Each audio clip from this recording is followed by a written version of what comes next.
Hello, lovely people. I welcome you all to my online classes.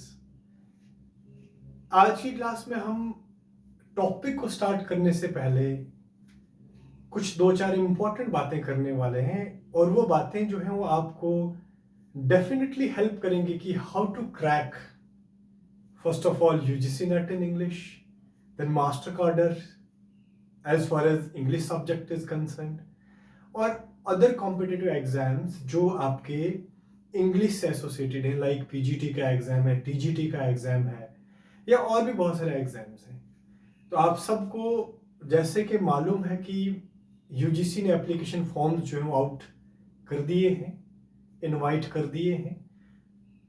आपके जो UGC NET के forms हैं वो 20 अप्रैल ऑनवर्ड्स शुरू हैं और लास्ट डेट जो है वो 10 मई है। इस पे मैंने एक डिटेल वीडियो बना के रखी है, आप वो वीडियो चेक कर सकते हैं। उसमें सारी डिटेल्स मैंने प्रोवाइड करी हैं कि एग्जामिनेशन का मोड क्या रहेगा, ग्रेजुएशन का इसमें क्या रोल है, एलिजिबिलिटी क्राइटेरिया क्या रहेगा। तो let me directly come to the topic. आज मैं सबसे पहले आपके साथ एक बात करूंगा कि how to study literature, how to study literature and literature in English, लिटरेचर इन इंग्लिश यानी जिसको आप इंग्लिश लिटरेचर भी बोलते हैं। पहली बात तो मैं इस पे थोड़ी सी रोशनी डालना चाहता हूं क्योंकि देखें, लिटरेचर को पढ़ने का एक स्पेसिफिक वे होता है। लिटरेचर को आप एब्रप्टली कहीं से भी शुरू नहीं कर सकते। Literature is always studied in a chronology, it's always studied in a symmetrical way and in a chronological way. Chronology का मतलब क्या होता है? For example 1 2 3 4 and 5 and 6, it's a chronology. अगर आप 5 ले लें, 4 ले लें, फिर 1 ले लें, 2 ले लें, 10 ले लें, तो ये क्रोनोलॉजी नहीं है। तो लिटरेचर को पढ़ने का जो सबसे बेस्ट वे है, it is always studied in a chronology, it's always studied in a chronological way. ये एक सिमेट्री में पढ़ा जाता है। तो लिटरेचर, आपको पता है कि लिटरेचर क्या होता है और इंग्लिश लिटरेचर क्या है। तो लिटरेचर पे मैं अगर थोड़ी सी रोशनी डालूं तो लिटरेचर क्या है कि लिटरेचर का मीनिंग क्या होता है, इस पे थोड़ी सी बात करने की जरूरत है। हालांकि किसी भी एग्जाम में आपसे ये क्वेश्चन कभी भी नहीं पूछा जाएगा कि लिटरेचर का मतलब क्या होता है, लेकिन as far as my taste and my love for literature is concern, I consider it my prime duty to make you people acquaint with the meaning of literature. तो अगर सिंपल वर्ड्स में मैं लिटरेचर की बात करूं, एक समाज के अंदर जो भी गतिविधि होती है, फॉर एग्जाम्पल कोई पॉलिटिकल गतिविधि हुई, कोई सोशल गतिविधि हुई, कोई रिलीजियस गतिविधि हुई, कोई सोशो रिलीजियस मूवमेंट हुई, तो जितनी भी मूवमेंट्स हमारे समाज के अंदर होती हैं, अगर वो मूवमेंट्स हमारे पास लिखित रूप में आ जाएं तो हम कह सकते हैं कि ये उस समाज का, उस कम्युनिटी का या उस सोसाइटी का लिटरेचर है। तो we can easily say that literature is reflection of society. Or एक बहुत कॉमन डेफिनेशन जो आजकल प्रिवेल करती है, literature is mirror of the society. Like आप लिख भी सकते हैं कि literature is reflection of society through the medium of language. और आप लिख सकते हैं कि literature is mirror of society. देखिए बच्चों, ये जो डेफिनेशंस हैं ये बहुत कॉमन हैं। एवरीबडी इज हैविंग हिज और her acquaintance with such definitions, but अगर हमें अपने आप को थोड़ा सा आउटस्टैंडिंग परफॉर्मेंस देने की तरफ ले जाना हो तो थोड़ी सी मेहनत और करनी पड़ेगी। फॉर एग्जाम्पल, मैंने एक किताब में लिटरेचर की वैसे तो बहुत सारी डेफिनेशंस पढ़ी हैं, लेकिन जो डेफिनेशन लिटरेचर की मुझे पर्सनली बहुत अच्छी लगती है वो मैं आपके साथ शेयर करूंगा। वो कुछ यूं है कि टी एस सिंह एक basic history of English literature किताब लिखते हैं, हिस्ट्री ऑफ इंग्लिश लिटरेचर। और इस किताब के अंदर टीएस सिंह, सॉरी एलियट नहीं है, एलियट आपको पता है कौन है, Eliot is a modern poet and he is a heavyweight intellectual and amazingly well-read author across the world। T Singh लिखते हैं, लिखने से पहले मैं आपको बता दूं कि टी सिंह जो है वो हिस्ट्री और लिटरेचर का एक कंपैरिजन ड्रॉ करते हैं। टी सिंह कहते हैं कि we can't imagine history without literature and literature without history. तो यहाँ पे वो इन दोनों के कंपैरिजन को लेके, इन दोनों की जब एनालॉजी ड्रॉ करते हैं तो एक खूबसूरत डेफिनेशन उन्होंने दी है। वो कहते हैं कि if history is biography of a nation, literature is it's autobiography, literature is it's autobiography। All right, this is the definition given by Tissing in the book A History of English Literature। All right, तो ये literature के बारे में आपसे मैंने कुछ बात करी, और जब जब हम इंग्लिश लिटरेचर की बात करते हैं तो we are specifically dealing with the literature of England. All right, अब मैंने आपसे एट वेरी आउटसेट एक बात करी कि लिटरेचर को हमेशा एक क्रोनोलॉजिकल सेंस में पढ़ा जाता है।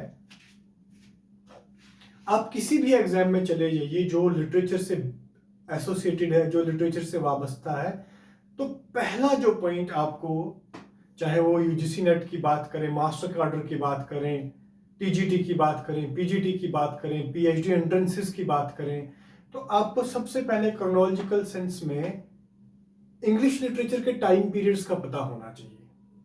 और उन टाइम पीरियड्स में कुछ डेट्स जो मोस्ट फ्रीक्वेंट आस्क्ड हैं उनकी नॉलेज भी आपको होनी चाहिए। फॉर एग्जांपल अगर मैं बात करूं तो पहली जो एज है, क्रोनोलॉजी की बात करेंगे हम, क्रोनोलॉजी ऑफ इंग्लिश लिटरेचर। अगर आप क्रोनोलॉजी की बात करें तो हमारे पास सबसे पहली जो एज आती है, सबसे पहला जो टाइम पीरियड आता है, दैट इज एंग्लो सेक्शन, या कुछ लोग सेक्शन भी बोलते हैं। Anglo section is alternatively called as old English period. इसके बाद अगर हम दूसरी एज की बात करें, that is Anglo Norman. Anglo Norman age को आप मिडल इंग्लिश पीरियड भी कहते हैं। अब देखिए, ये जो ऑल्टरनेट टाइटल्स हैं ये कहीं ना कहीं बहुत इंपॉर्टेंट हो जाते हैं। मेन टाइटल्स तो आपके लिए इंपॉर्टेंट रहेंगे ही रहेंगे। मुझे याद है कि 2016 के अंदर Jammu Kashmir public service commission में जब 10+2 लेक्चरर का एंट्रेंस हुआ था, उसके अंदर उन्होंने एंग्लो नॉर्मन पीरियड का ऑल्टरनेट नेम पूछा था। तो कहीं ना कहीं ऑल्टरनेट नेम किसी भी एज की क्रोनोलॉजी का मालूम होना बहुत इंपॉर्टेंट है। इसके बाद अगर हम बात करें तो आपके पास थर्ड जो टाइम पीरियड है, दैट इज चौसेरियन एज। चौसेरियन एज यानी आप इसको एज ऑफ चौसर भी कह सकते हैं। एज ऑफ चौसर का मतलब क्या है कि जोफ्री चौसर जो थे वो इस एज के अंदर मोस्ट इंपॉर्टेंट राइटर थे। And for your kind information, Geoffrey Chaucer is a writer who belongs to 14th century and he has immensely contributed to make the English as the language of mainstream। और Geoffrey चौसर आपको मालूम होगा कि he is popularly called as the father of English literature and English language। इसके बाद अगर हम चौथे टाइम पीरियड की बात करें तो फोर्थ टाइम पीरियड जो था that was renaissance.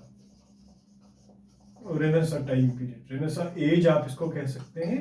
Renaissance as को आप ऑल्टरनेट वे में क्या कह सकते हैं कि it was the age of revival and rebirth of classical culture or antiquity। Antiquity means the fashion prevailing during a particular age। इसके बाद जो हमारे पास बहुत इंपॉर्टेंट टाइम पीरियड बन जाता है, जिसकी आपको डेट भी मालूम होनी चाहिए, that time period is the time period of queen Elizabeth, यानी आपको इसे हम एलिजाबेथन एज कहते हैं। इसी एज को हम द गोल्डन एज भी कहते हैं, और इसी एज को हम शेक्सपियरियन एज भी कहते हैं। अब 3 नाम इस एज के इसलिए हैं क्योंकि एलिजाबेथन एज जो थी, इसको एलिजाबेथन एज इसलिए कहा जाता है क्योंकि क्वीन एलिजाबेथ फर्स्ट जो थी उसने इस टाइम पीरियड को गवर्न करा था। She govern this time period, alright.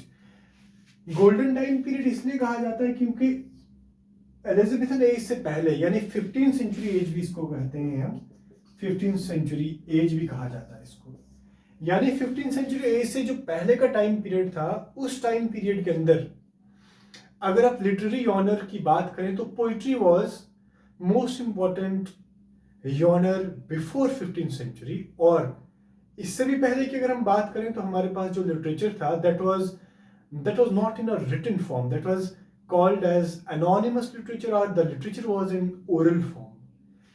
तो 15वीं सेंचुरी को, एलिजाबेथन एज को या शेक्सपियरियन एज को हम गोल्डन एज क्यों कहते हैं? क्योंकि इस एज के अंदर राइटर्स ने हर एक जॉनर को टच किया था। जैसे कि आपके मोस्ट इंपॉर्टेंट राइटर जो इस एज के थे, ही वाज विलियम शेक्सपियर। तो विलियम शेक्सपियर भी इस एज में बहुत इंपॉर्टेंट भूमिका निभा के गए हैं, इसीलिए इस एज को शेक्सपियरियन एज भी कहा जाता है।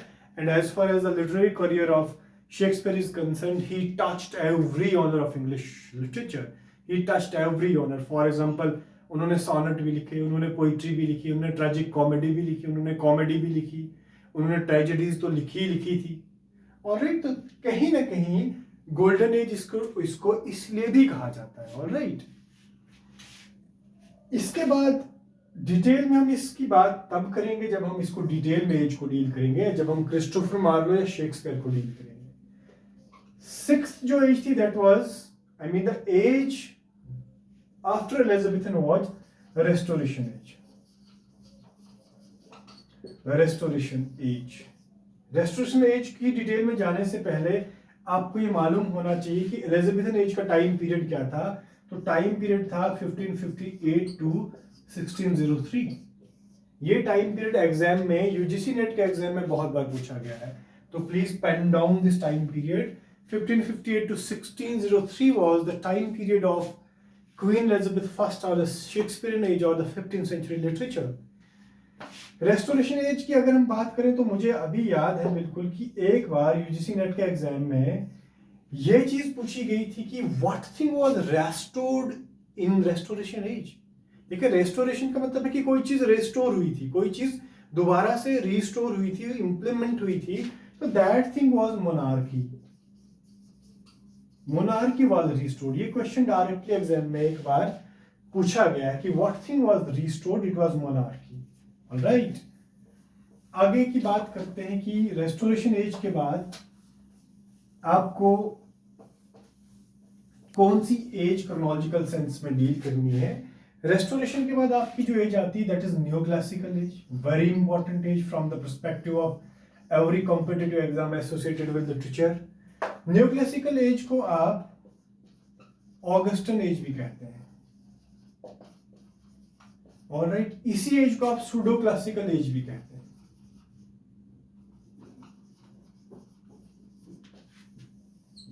अब न्यू क्लासिकल एज का टाइम पीरियड याद रखने की कोई भी जरूरत नहीं है आपको, क्योंकि एग्जाम में बहुत कम पूछा जाता है। जिन एजेस का टाइम पीरियड आपसे डिमांड किया जाता है, पूछा जाता है, as far as the previous years are concern, वो मैं आपको बता रहा हूं। अभी तक जितने भी हमने टाइम पीरियड्स को डील किया, उन टाइम पीरियड्स में से आपको एलिजाबेथन एज का टाइम पीरियड मालूम होना चाहिए। बाकी आपकी क्रोनोलॉजी जो है उसमें कोई गड़बड़ नहीं होनी चाहिए, क्रोनोलॉजी आपको मालूम होनी चाहिए। अब न्यू क्लासिकल, ऑगस्टन या सूडो क्लासिकल क्यों कहा जाता है? न्यू का मतलब मीन्स होता है न्यू, और क्लासिकल का मतलब क्या है कि जो क्लासिकल राइटर्स थे, मतलब कहने का क्या है कि रिस्टोरेशन एज के बाद, रेस्टोरेशन के बाद राइटर्स ने एक नीड फेल्ट करी कि हमें क्लासिकल राइटर्स को एक बार फिर से फॉलो करना पड़ेगा। लेकिन एक न्यू वे में फॉलो करना पड़ेगा, इसलिए इसको न्यू क्लासिकल एज कहा जाता है।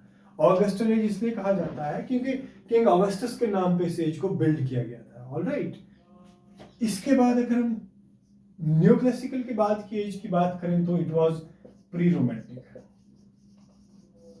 Pre romantic age very important age, जिसमें आपके राइटर्स की बात हम बाद में करेंगे। राइटर्स में मैं एक डिफरेंट वीडियो बनाऊंगा कि कौन सा राइटर, कौन सी मूवमेंट, कौन सा मेजर वर्क, कौन सी लिटरेरी मेजर जो मूवमेंट थी वो किस एज से एसोसिएटेड थी। प्री रोमांटिक के बाद आपकी रोमांटिक एज आती है, जिसका टाइम पीरियड एग्जाम में बहुत बार पूछा गया है। तो रोमांटिक एज का टाइम पीरियड सबसे पहले आपको मालूम होना चाहिए 1798 टू 1832 या